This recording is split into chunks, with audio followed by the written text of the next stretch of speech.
Hello +2 commerce family. അപ്പോൾ മക്കളെ, നിങ്ങളുടെ മൈക്രോ എക്കണോമിക്സിൻ്റെ 3rd ചാപ്റ്ററാണ് മണി ആൻഡ് ബാങ്കിങ് എന്ന് പറയുന്ന ഈ ഒരു ചാപ്റ്റർ. ഓക്കെ, അപ്പോൾ ഈ ഒരു ചാപ്റ്റർ എന്ന് പറയുന്നത് എത്രത്തോളം ഇമ്പോർട്ടൻ്റ് ആണെന്ന് ഞാൻ പറയാതെ തന്നെ നിങ്ങൾക്ക് അറിയുന്ന കാര്യമാണ്. ഓക്കെ, അപ്പോൾ ക്രിസ്മസ് എക്സാമിനായിക്കോട്ടെ, മോഡൽ എക്സാമിനായിക്കോട്ടെ, ഫൈനൽ എക്സാമിനായിക്കോട്ടെ, നമ്മൾ സ്ഥിരം ക്വസ്റ്റ്യൻ പേപ്പറിൽ കാണുന്ന ഒരു ക്വസ്റ്റ്യനുമായിട്ടാണ് മിസ് ഇന്ന് വന്നിരിക്കുന്നത്. ഓക്കെ, അപ്പോൾ അത് അത്രത്തോളം ഇമ്പോർട്ടൻ്റ് ആയിട്ടുള്ള ഒരു ടോപ്പിക്കാണ്. അതുകൊണ്ട് തന്നെ നിങ്ങൾ ഈ വീഡിയോ കംപ്ലീറ്റ് ആയിട്ട് ഇരുന്ന് കാണുക. ആൻഡ് നിങ്ങൾ ആദ്യമായിട്ടാണ് നമ്മുടെ ചാനൽ കാണുന്നതെങ്കിൽ please do subscribe and maximum നിങ്ങളുടെ ഫ്രണ്ട്സിനൊക്കെ ഷെയർ ചെയ്ത് കൊടുക്കുക. ഓക്കെ, അപ്പം നമുക്കറിയാം ക്രിസ്മസ് എക്സാമിന് ഇനി അധികം സമയമൊന്നുമില്ല അല്ലേ. ഇപ്പോൾ നമ്മൾ നോക്കുകയാണെങ്കിൽ ഇതിപ്പം നവംബർ മിഡ് വീക്ക് ആയിട്ടുണ്ട്. ഓക്കെ, അപ്പോൾ എന്താണ് ക്രിസ്മസ് എക്സാമിന് ഇനി നമുക്ക് തീരെ സമയമില്ല, വളരെ കുറച്ച് സമയം മാത്രമേ നമ്മുടെ കൺമുൻപിലുള്ളൂ.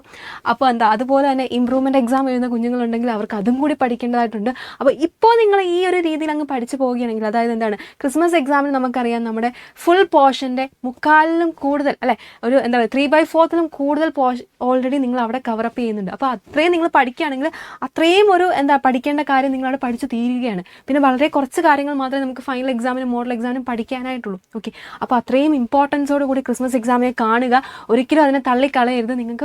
നിങ്ങളത് പഠിച്ചേ മതിയാകത്തുള്ളൂ. ഓക്കെ, അപ്പോൾ മണി ആൻഡ് ബാങ്കിങ്ങിലെ ഏറ്റവും ഇമ്പോർട്ടൻ്റ് ആയിട്ടുള്ള പോർഷനാണ് എന്തെന്ന് ഫങ്ഷൻസ് ഓഫ് സെൻട്രൽ ബാങ്ക് എന്ന് പറയുന്നത്. 5 മാർക്സിന് നമ്മൾ മിക്കപ്പോഴും ക്വസ്റ്റ്യൻ പേപ്പറിൽ കാണുന്ന ഒരു ക്വസ്റ്റ്യനാണ് what are the functions of central bank എന്ന് ചോദിക്കുന്നത്. ഓക്കെ, അപ്പം എന്താണ് ഒരു സെൻട്രൽ ബാങ്ക് എന്ന് വെച്ച് കഴിഞ്ഞാൽ, നമുക്കറിയാം സെൻട്രൽ ബാങ്ക് എന്ന് വെച്ച് കഴിഞ്ഞാൽ ബാങ്ക് ഓഫ് ഓൾ ബാങ്ക്സ് എന്ന് നമുക്കറിയാം അല്ലേ. നമ്മുടെ രാജ്യത്തെ എല്ലാ ബാങ്കിനെയും കൺട്രോൾ ചെയ്യുന്നതും അതിനെ റെഗുലേറ്റ് ചെയ്യുന്നതുമായിട്ടുള്ളൊരു അപ്പെക്സ് ബാങ്ക് ആണെന്ന് പറയുന്നത് നമ്മുടെ സെൻട്രൽ ബാങ്ക് എന്ന് പറയുന്നത്. ഓക്കെ, നമ്മുടെ രാജ്യത്തെ എല്ലാ ബാങ്ക്സും അതേപോലെ മോണിറ്ററി സ്ട്രക്ചറും എല്ലാം കൺട്രോൾ ചെയ്യുന്നതും എല്ലാം റെഗുലേറ്റ് ചെയ്യുന്നൊരു എല്ലാം ഓപ്പറേറ്റ് ചെയ്യുന്നൊരു അപ്പെക്സ് ബോഡി അല്ലെങ്കിൽ ഒരു അപ്പെക്സ് ബാങ്ക് ആണെന്ന് പറയുന്നത് നമ്മുടെ സെൻട്രൽ ബാങ്ക് എന്ന് പറയുന്നത്. Okay, an apex body that controls, operates, regulates and directs the entire banking and monetary structure of a country is called the central bank of the country.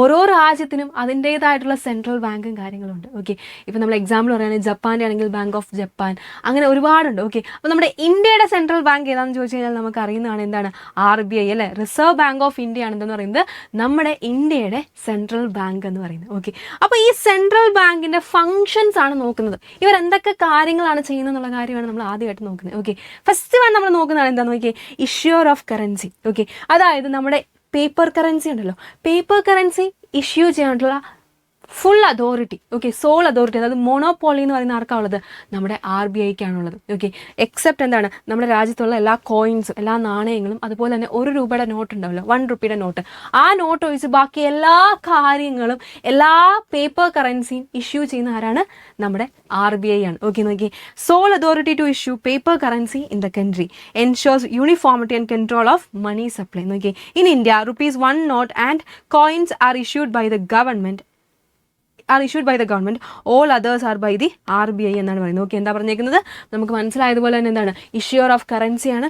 നമ്മുടെ ഇന്ത്യയിലെ 1 രൂപ നോട്ടും അതേപോലെ ബാക്കി കോയിൻസും ഒഴിച്ച് എല്ലാ പേപ്പർ കറൻസി ഇഷ്യൂ ചെയ്യുന്ന ആരാണ്, RBI ആണ്. ഓക്കെ, അത്രയും ഓർക്കുക. ഓക്കെ, ആൻഡ് സെക്കൻഡ് വൺ എന്താ പറയുന്നത്, ബാങ്കർ ടു ദ ഗവൺമെന്റ് എന്ന് പറയും. ഓക്കെ, അപ്പോൾ നമ്മൾ പറഞ്ഞു നമ്മുടെ ഗവൺമെന്റിന് വേണ്ടിയിട്ടുള്ള ഗവൺമെൻറ്റിൻ്റെ എല്ലാ അക്കൗണ്ട്സും, സെൻട്രൽ ഗവൺമെൻറ് ആയിക്കോട്ടെ, സ്റ്റേറ്റ് ഗവൺമെൻറ് ആയിക്കോട്ടെ, ഇതിൻ്റെ എല്ലാ അക്കൗണ്ട്സും മെയിൻറ്റെയിൻ ചെയ്യുന്നത്, എല്ലാം നോക്കി നടത്തുന്ന ആരാണ്, നമ്മുടെ RBI ആണ്. ഓക്കെ, എല്ലാ പേയ്മെൻറ്റ്സും നമുക്ക് കിട്ടുന്ന ആ പേയ്മെൻറ്റ്സും അതേപോലെ നമ്മൾ കൊടുക്കുന്ന പേയ്മെൻറ്റ്സും എല്ലാ കാര്യങ്ങളും നോക്കുന്നവരാണ് RBI ആണ്. ഓക്കെ, എന്തെങ്കിലും പബ്ലിക് ഡെറ്റ് ഉണ്ടെങ്കിൽ അല്ലെങ്കിൽ പുതിയ ലോൺ എന്തെങ്കിലും ഇഷ്യൂ ചെയ്യണമെങ്കിൽ ഇതെല്ലാം നോക്കുന്നവരാണ് RBI ആണ്. Okay, maintains accounts of central and state government എന്നാണ് പറയുന്നത്. ആൻഡ് നോക്കി, receives and makes payment on their behalf, makes public debt and issues new loan എന്നാണ് പറയുന്നത്.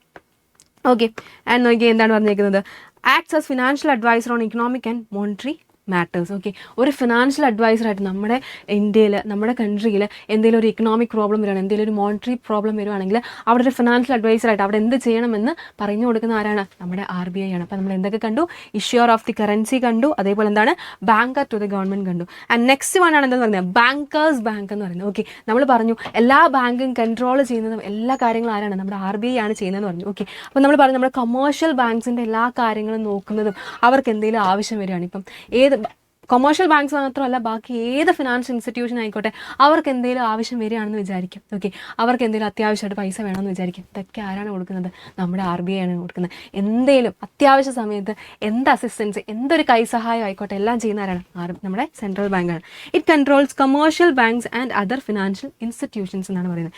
In times of need the central bank provides assistance to the commercial banks എന്നാണ് പറയുന്നത്. അപ്പോൾ എന്തൊക്കെ കണ്ടു?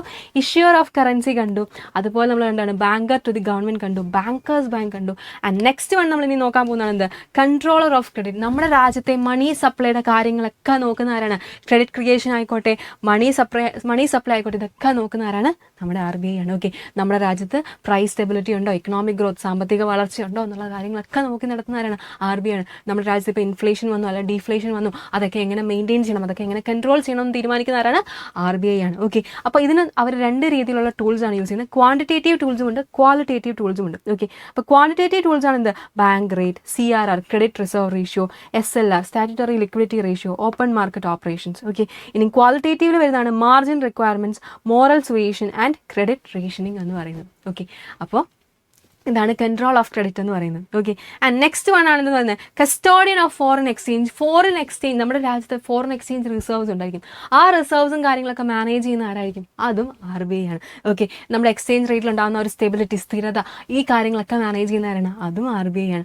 അതേപോലെ എല്ലാ ഫോറിൻ എക്സ്ചേഞ്ച് ട്രാൻസാക്ഷനും എല്ലാ കാര്യങ്ങളും, okay, foreign exchange management act 1999 കീഴിൽ വരുന്ന എല്ലാ ട്രാൻസാക്ഷൻസും നോക്കി നടത്തുന്നതും നമ്മുടെ RBI ആണ്. ഓക്കെ, ഇൻ്റർനാഷണൽ ട്രേഡ് നോക്കി നടത്തുന്നത്, അതിൽ ഒരു കുഴപ്പവും വരാതെ എല്ലാം പ്രോപ്പറായിട്ട് നടക്കുന്നുണ്ടോയെന്ന് ഉറപ്പ് വരുത്താനും ഇമ്പോർട്ട്സും എക്സ്പോർട്ടും ഒക്കെ ഈക്വൽ ആയിട്ടാണ് നമ്മുടെ കൺട്രിയിൽ നടക്കുന്നത്, ബാലൻസ് ഓഫ് പേയ്മെൻറ്റ് അവിടെ വരാനും ഒക്കെ ആരാണ് നോക്കുന്നത്? അതും RBI ആണ്. Okay, manages the foreign exchange reserves of the country, ensures exchange rate stability, controls foreign exchange transactions, promote smooth international trade and balance of payments എന്നാണ് പറയുന്നത്. ഓക്കെ, ആൻഡ് നമ്മുടെ എന്താണ് നമ്മുടെ സെക്കൻഡ് ലാസ്റ്റ് വൺ ആണ് lender of the last resort. നമ്മൾ പറഞ്ഞു എന്താണ്? Commercial ബാങ്കിന് എന്തെങ്കിലും ഒരു ആവശ്യം വന്നു കഴിഞ്ഞാൽ ആരവിടെ ഉണ്ടാവും? RBI ഉണ്ടാവും എന്ന് പറഞ്ഞു. ഇപ്പോൾ കൊമേഴ്ഷ്യൽ ബാങ്ക്സിന് എന്തെങ്കിലും ഒരു ഫിനാൻഷ്യൽ റിക്വയർമെൻറ്റ്സ് മീറ്റ് ചെയ്യാൻ പറ്റിയില്ല എന്ന് വിചാരിക്കുക, അങ്ങനത്തെ ഒരു അവസ്ഥ വരികയാണ്. അവരുടെ കയ്യിൽ എന്താണ്? നമ്മളിപ്പം നമുക്ക് എന്തെങ്കിലും ആവശ്യം വരികയാണ്, ഫിനാൻഷ്യൽ റിക്വയർമെൻറ്റ്സ് വരികയാണെങ്കിൽ നമ്മുടെ കയ്യിൽ പൈസ ഇല്ല, പക്ഷേ നമ്മുടെ കയ്യിൽ കാണിക്കാൻ എന്താ? ഒരു പ്രോപ്പർട്ടി ഉണ്ട്. ആ പ്രോപ്പർട്ടി നമ്മൾ എന്താണ്? ഒരു കൊലാട്രൽ ആയിട്ട് വെച്ചിട്ടാണ് നമ്മൾ ലോൺ എടുക്കുന്നത്. അതുപോലെ തന്നെ എന്താണ്? നമ്മുടെ ബാങ്കുകളിലും എന്താണ്? അവരിങ്ങനെ എന്താ പറയുക, പൈസ അല്ലാണ്ട് ഇങ്ങനെ അവർ അസറ്റ്സ് ആയിട്ട് കീപ്പ് ചെയ്യേണ്ട കുറച്ച് സാധനങ്ങളുണ്ട്. ഗോൾഡ് ആയിക്കോട്ടെ, സ്റ്റോക്സ് ആയിക്കോട്ടെ, അങ്ങനെ കുറച്ച് കാര്യങ്ങൾ അവർ വെക്കണം. അപ്പോൾ ഇത് കാണിച്ചുകൊണ്ട് എന്താണ്? അവർക്ക് RBIയുടെ കയ്യിൽ നിന്ന് എന്ത് മേടിക്കാം? ലോൺ ആയിട്ട് എടുക്കാമെന്നാണ് പറയുന്നത്. ഓക്കെ, നോക്കി, when commercial banks fails to meet their financial requirements from other sources they approach the central bank which gives loans and advances എന്നാണ് പറയുന്നത്. ഓക്കെ, അതാണ് ലെൻഡർ ഓഫ് ലാസ്റ്റ് റിസോർട്ട് എന്ന് പറയുന്നത്.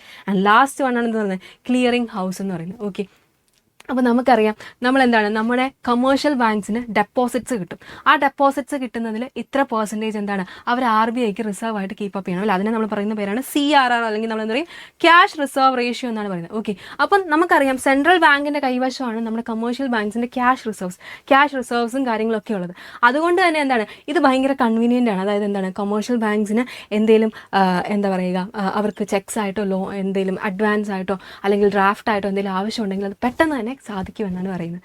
Since the central bank hold the cash reserves of commercial banks it is easier and more convenient to act as the clearing house for commercial banks എന്നാണ് പറയുന്നത്. അപ്പം ഈ 7 എണ്ണമാണെന്ന് പറയുന്നത്, ഈ 7 എണ്ണമാണ് നമ്മുടെ ഫങ്ഷൻസ് ഓഫ് സെൻട്രൽ ബാങ്ക് എന്ന് പറയുന്നത്. അപ്പോൾ ഏതൊക്കെ നമ്മൾ കണ്ടു? ഇഷ്യൂർ ഓഫ് കറൻസി കണ്ടു, അതുപോലെ നമ്മൾ കണ്ടതാണ് എന്ത്? ബാങ്കർ ടു ദി ഗവൺമെൻറ് കണ്ടു, അതേപോലെ കണ്ടാണ് ബാങ്കേഴ്സ് ബാങ്ക് കണ്ടു, കൺട്രോളർ ഓഫ് ക്രെഡിറ്റ് കണ്ടു, കസ്റ്റോഡിയൻ ഓഫ് ഫോറിൻ എക്സ്ചേഞ്ച് കണ്ടു, ലെൻഡർ ഓഫ് ലാസ്റ്റ് റിസോർട്ട് കണ്ടു, ആൻഡ് ലാസ്റ്റ് വൺ ആണ് എന്ത്? ക്ലിയറിംഗ് ഹൗസ് എന്ന് പറഞ്ഞു. ഓക്കെ, ഒരു 5 പോയിന്റ്സ് നിങ്ങൾ പഠിച്ചു വെക്കുക. 5 മാർക്സിനാണ് ഇത് കൂടുതലായിട്ട് ചോദിച്ചു കണ്ടിട്ടുള്ളത്. 5 പോയിന്റ്സ് മാത്രം പഠിച്ചു വെച്ചാൽ ഒരെണ്ണം മറന്നു പോയാലുള്ള അവസ്ഥ നിങ്ങൾ ഓർക്കണം. അപ്പോൾ എന്താ, 7 പോയിന്റ്സ് അങ്ങ് പഠിച്ചു വെച്ചോ. 7 നല്ല കൃത്യമായിട്ടും വ്യക്തമായിട്ടും പഠിച്ചു വെക്കുക. 5 പോയിന്റ്സ് മാത്രം എഴുതി വെച്ചാൽ മതിയായിരിക്കും 5 മാർക്സ് വരുമ്പോൾ. ഓക്കെ, അപ്പം ഐ ഹോപ്പ് ഇറ്റ്സ് ക്ലിയർ. എന്തെങ്കിലും ഡൗട്ട്സോ കാര്യങ്ങളോ ഉണ്ടെങ്കിൽ താഴത്തെ കമൻറ്റ് ബോക്സിൽ കമൻറ്റ് ചെയ്യുക. അടുത്ത വീഡിയോയിൽ കാണാം. ബൈ.